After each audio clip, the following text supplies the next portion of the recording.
అమ్మా అమ్మా చంద్రవతి నాయనా ఇంకనూ రాలేదమ్మా నీ పతి. నక్షత్రేశ్వర బయలుదేరిన ఎడమేనయ్యా? లేదమ్మా, నీ పతి బయలుదేరి ఎడము లేదు, నేను చావడం కూడా ఎడమలేదు తల్లి. నాకు ఆయాసం పుట్టినది,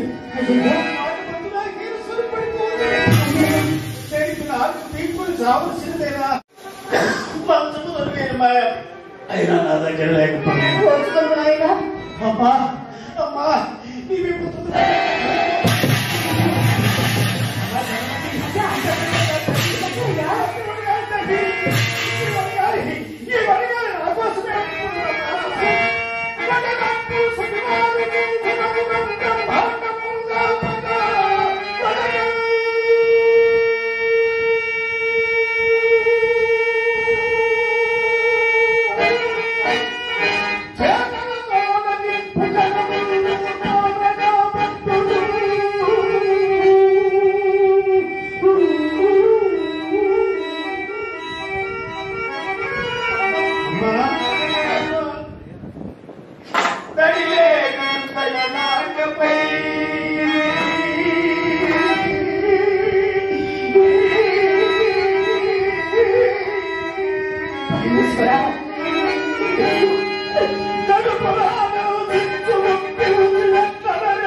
తల్లి.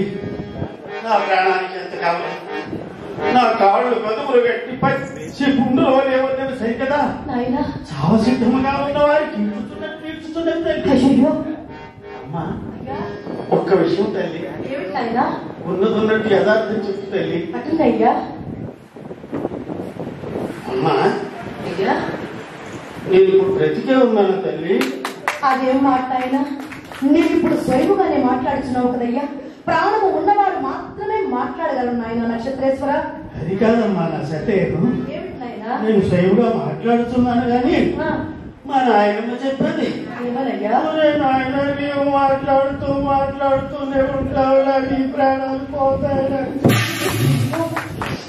అప్పటి నుంచి సందేహం తల్లి. అక్కర్లేదు నాయన, నీ ప్రాణంలోకి వచ్చిన అపాయం ఏమీ లేదు నాయన. నీ ప్రాణానికి మా ప్రాణంలో అడ్డు నాయన. ఏ అపాయం లేదయ్యా, ఏ అపాయం లేదు. ఎంత మంచి మాట చెప్పావు తల్లి. అట్లయితే నీ భర్త వచ్చుదని నిశ్చింతగా విసుకుంటున్నాను. నా ప్రాణానికి ఏ అపాయం లేదయ్యా. మంచి మాట చెప్పావు.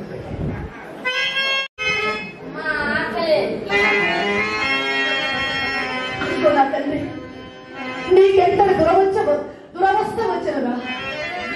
నానావిధ పక్షపోషకులను పట్టుకుని పరిచారికలను అనేక విధముల లాలించియో ప్రతిమానియో భుజింపమని నోటి కన్నీయా. కనీసం రుచి కూడా చూచి చూడని నీవు నేడి మహారణ్య మధ్యమున అమ్మా ఆకలే అనేది దీనత్వమున నన్ను అడిగినను నీకు పిడికినంతా పిడికి నాకు గట్టి చాలకపోయినే. అయ్యో దైవమా, మా మూలమున నక్షత్రేశ్వరుడికి ఎంతలేని కష్టములు సంప్రాప్తమైనది. కరుణామయులెవరైనా విపత్తులను రక్షింపడుగా పరమేశ్వర.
నీ గుర్తి నా గుర్తి వీడి గుర్తి కదా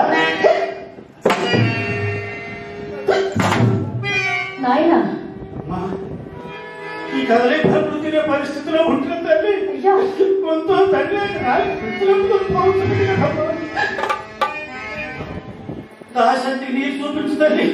నక్షత్రేశ్వర, మనం భుజించడానికి పలహారము ప్రసాదించిన ఆ భగవంతుడు మంచి నీరు మాత్రం ఇవ్వడా నాయన? ఓం నమ శివాయ, ఓం నమ శివాయ.